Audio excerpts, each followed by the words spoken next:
Hi guys. Vlog ulit tayo para medyo naglilibang, maulan eh. Naglibang-libang tayo guys. Wala naman tayong ginagawa, maging masaya lang tayo sa buhay. Maiksi lang ang buhay natin sa lupa. Like, share, and subscribe to my YouTube channel. And hit the bell para updated kayo. Saka sa mga disclaimer, kung ayaw nyong hindi nyo type ang mga pinikula ko, marami naman po dyan. Okay. Kasama ko rito dalaw ako sa isa kong matagal ng mananabong din, si Celso Lota, kung tawagin niya sa mga sabungan, si Payat. Celso, ilan taon ka na ba nagsasabong? Umabot inabot ako ng mga 30 years. 1980 nagsimula ako. If you don't mind, ilan taon ka na ba? 72 na ako, medyo may edad na partner. 72, malakas ka pa. Pwede pa mag-chicks. Naku, patay tayo dyan. Hindi naman. Joke lang. Loko lang yun. Pwede, bawal. Hindi ka ulyanin, no? Hindi pa malakas. Hindi pa malabo mata mo. Hindi ka bingi. Hindi naman. Nakakalakad ka pa. Ayan, nakakagawa ka pa. May sarili kang gawaan ng page mo.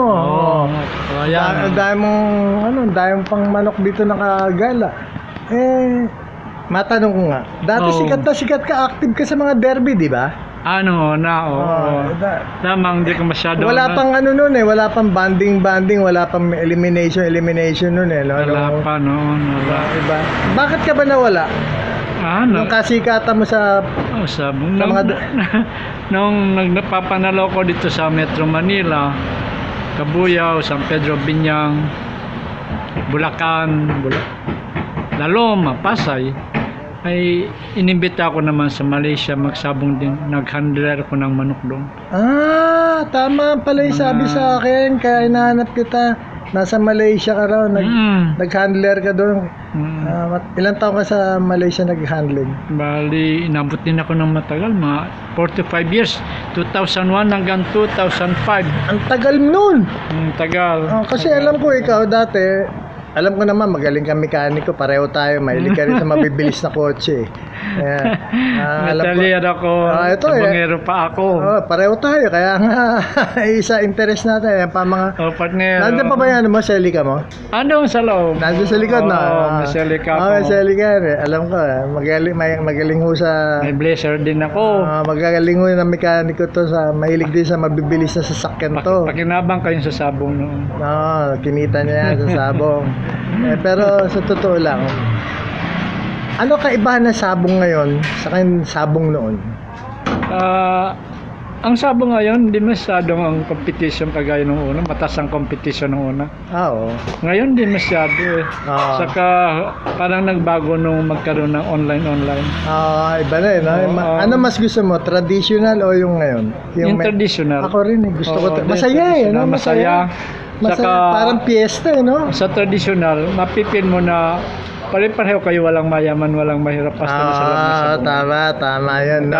Walang discrimination, no? Kakaibigan kayo.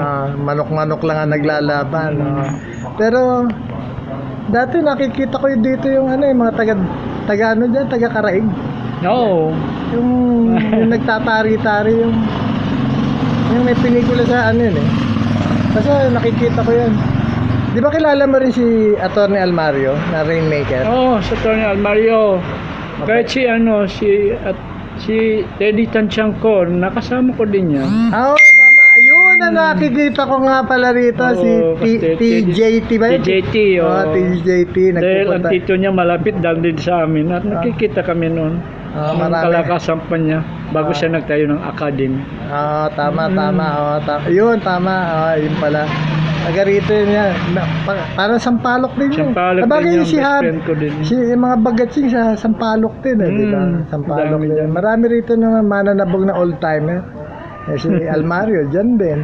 Si Atty. Almario, magaling din magmanok. Magaling talaga, mabait pa.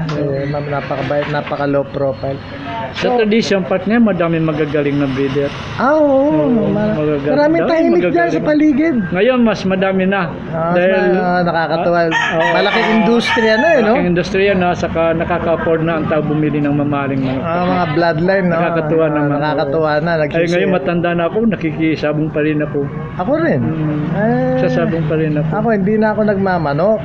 Hindi na rin ako nagkakarera ng kotse. Pero, matanong kita. Ano may ulam niya? Sa pagtatari, ano pinakamatibay na bakal? Ikaw? Sa tari, Ah. ang sekreto pinakamusay ay yung barbula. Barbula na exhaust valve. Ah, matigas Yung yun. ipagawa ninyo, wala yan yung cutting disc, wala yan. Maganda yan, di ba? Exhaust valve ng makina. Exhaust valve. Panday, no? Panday. Old time, Yung no? old time, panday. Old time. Dati mga panday sa Batangas, marami. Wala yung cutting disc. Saka sa Bicol, di ba? Maganda. Panday. Panday the best ang ano. Saka iba panday, no? Nako-compress. Kasi ang valvula, high grade compressed steel na yan, di ba? Oo. Nagbabaga sa loob ng makina. Steel na talaga ang barbula. Ah, Ngayon, yung exhaust valve na yan, once na makareceive ng heat, talagang matibay na matibay. Pag may ng bakal katunaw yan. tumitigas lalo no? High tempered yan. High grade, High grade compressed. steel, oh. High temp yan Hindi nagbabago composition, metal composition. Ang molecular particles niyan, compressed na compressed, kaya matibay yan. Hindi nyo natatanaw. Gumagawa yan ng mga ang pamilya nila, mga lota. Gumagawa ng marine, mga Malaysia Shipyard. sa mga Marine barko, engineering, marine engineer, metal, magaling sila sa bakal. Talagang ito, gawaan to Kapag nagpagawa kayo ng tari, tanda nyo, pinakamahusayan, matanda na rin ako sa bungero. Hindi. Barbula, exhaust valve. Yan. Totoo yun Ako, matagal ko natutunan, nabalian ako ng tari. matagal na. Meron din akong tari ngayon na titanium. Oo nga pala, may Pero titanium. minsan nire-reject dahil ang tunog pag inaano sa bato, ibang tunog parang bingi. Banban, no? Banban. Napapagkamala na peke. Kaya di ko hindi rin mga Pero inosente. matibay yun. Mga inosente, hindi pumupurol, Masakit sa manok. Hindi pumupurol, Titanium mahusay. Mahal yun, tipong nagtatabi ka ng mga secret weapon mo. Ayan, hindi, dahil matanda na ako, partner, share ko sa kanila. Kung kaya niya magpagawa ng titanium, the best yan. The best yan, titanium. Exhaust ng mga aeroplano yan, di ba? Exhaust na aeroplano, hindi nagbabaga. Saka yung mga mamahaling sasakyan, di ba may mga gawan titanium? May titanium. May brand sa motor. Ayun, sinasabi ko sa kanila. Mahusay ang titanium. Anyway. Ano pa, boss? Talagang Natutuwa ako sa'yo, pare. Natutuwa ako sa'yo, mga anak mo professional. Ay, natapos ko na. Nakatapos lang. Malaking tulong sa akin yung sabong, partner. Marunong ka no? Ini-invest mo yung winning mo no? Hindi mo binabalik sa kumbaga sa sabungan ko tawagin yung ilang putol natahid mo? Ilang putol na? Madami, galing na ako ng Pasay. Pero di ba mga lota Aurora yan? Hindi, Batangas, partner. Batangas talaga kayo.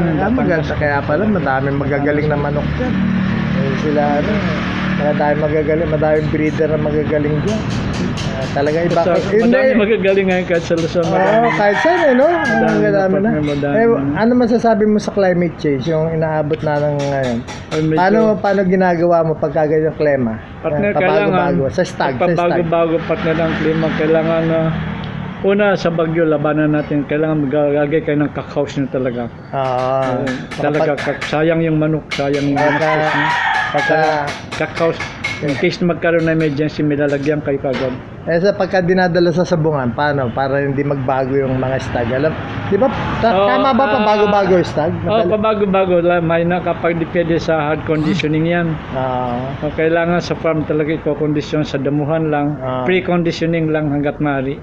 Tapos yung spar-spar. Na-experience ko din yan. Damang hindi naman kung madami magagaling. Pero isa sa sistema na ginagawa namin yan. Pero, lang. Ikaw, ano pinakagusto mong bloodline? Mahirap mag-mention. Mahirap na pattern mag-mention. Kelso akin. Kelso at saka lemon. Ang sa history ng manok, ang lemon ang pinaka-accurate cutter. Kasi lalim ng mga ang lalim ng composition. Ano gusto mo sa lemon? Green legs o yung yellow legs? Yung yellow legs na. Yellow legs Yan ang original nila, yellow legs. Yellow legs, Yan, sa lemon, accurate cutter yan. Lamang, hindi kagaya ng ibang linyada yan na may cutting na paiba-iba. May iwas ang lemon, wala. Pero ang cutting niya, accurate, mas mag-deliver. Siguro doon sa speed, mabagal. Hindi kagaya ng Kelso, partner. Kelso Siguro sa lemon, yung cutting niya sa claret no? Oo, sa claret, oo. Saka yung tapang niya sa blue face, no? Mas Saka magaling. butcher, yung butcher. Butcher mo. May butcher yan Butcher, May butcher, laro ng lemon din yan. May oo. butcher yan. Kanya-kanya din naman, kanya-kanyang gusto. Merong gusto yung upper fight yung gusto sa taas maglalaban. Iba-iba no? Pero sa akin, mas gusto ko yung ground fight. Siyempre, nandun naman nagkakatalo lagi eh. Dahil kapag sumabayaman mo ko sa upper fight, sa taasan, sa bayan, 50-50 ang chance dyan. Yan ang teknik ko. Hindi ako lumalaban ng 50-50. Lumalaban ako ng 80-70, 80 to 70 gano'n. Kaya ang ginagawa ko, kina-counter ko yung training ng ibang handler na sa taas maglalaban. Amano ko, si baba ko pinalalaban. Ako rin gano'n binabasa ko kalaban.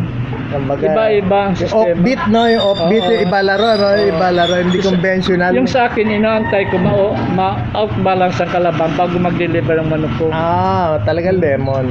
Lemon, kaya mas gusto ko lemon. Ako rin May lemon 84 ako Nasubukan ka na ng manok ni Octagon, Wilson Ong, magaling din. Wilson. Boy Ledesma, magaling din. Eddie Boy Ledesma, nung sa Malaysia ako. Tapos si Nene Abelio, kumuha rin kami dyan, danding kubang ko noon. Diyan Kapinpin, mga yan, kinukuha na sila yan. Jacob. Diyan Kapinpin. Anyway. Dito marami ng handler magagaling. Marami na. Kasi may mga hindi naman maramot Nagsishare yung iba. Nagsishare tayo. Katulad ditong vlogging na to. Kalipas na kami sa panahon. Sinashare namin. Nakakatuwa. Sige, mag-shoutout ka sa mga kaibigan mo. I-shoutout mo sino, yung anak mo, yung mga yung apo mo natutuwa ako. Shoutout sa mga kaibigan ko dyan na nakakilala sa akin. Hindi ko na kayo babanggitin. Baka magselos yung iba Ako rin. Partner, wala nang banggitan. Basta shoutout sa inyo lahat. Ako rin. Pero natutuwa ako sa'yo. STC rin nag-aaral yung mga apo mo. Mga anak ko STC rin galing. Anyway, shoutout. Sikap lang. Sikap lang. Wala namang tutulong sa sarili natin. Hindi tayo rin. Sikap lang. Sikap lang. Magandang umaga anak. Nagbablog kami ng daddy. Vlogger na kayo. Shoutout ko lahat ng mga kaibigan ko Shoutout sa lahat ng mga sabongero. Mahilig sa manok. Mag-enjoy lang tayo. Ang sabong partner, mga kaisaman ko sa sabong, hindi kinukuha yan swerte, dagdag lang yan. Importante, tiyagaan nyo, pagsikapan nyo. Ginagawa yan. Tama sinasabi ni Patrick Antonio ni Idol. Ginagawa yan, hindi. Yan ang sabong ginagawa yan. Ginagawa yan Kumbaga, luck is out of the picture. Kung tamad ka, ang luck mo malayo. Pero pagka masipag ka, malapit ang luck. Ang luck mo isang tangkal. Pero ako naman, nagturo sa akin yan na hindi kasama ang luck dyan. Mga old timer, wala na, nasa Amerika na iba pumanaw na sumalangit na nga. Mag-enjoy lang tayo sa... Yung laloma sa hagpait, kinilala ko dyan. Kinilala ko dyan. Dahil akong pinahirapan dyan ng mga kakers. Alam niya Brad, mag-enjoy lang tayo sa passion natin. Sabong is a sport. It's how you look at it. Pero kami, masaya na kami nananalo manok, maski medyo may halaga yung manok namin, pupusta lang kami konti. 5-5, pinakamalaki, tinatawanan ako. Okay lang. Ang sabong mga kaibigan kong sabongero, basta sipagan nyo lang. Hard work. Saka ganun din naman. Pag-aralan ninyo. Hard work. Ako, pag-aralan ninyo. Nasa bloodline, nasa pagod dyan Kung tamad ka, walang mangyayari. Kahit saan bagay. Okay guys? Sige. Magpapaalam na kami Okay, maraming salamat. Salamat, babayo. Babayo guys. Ito tayo uli sa Sabungan.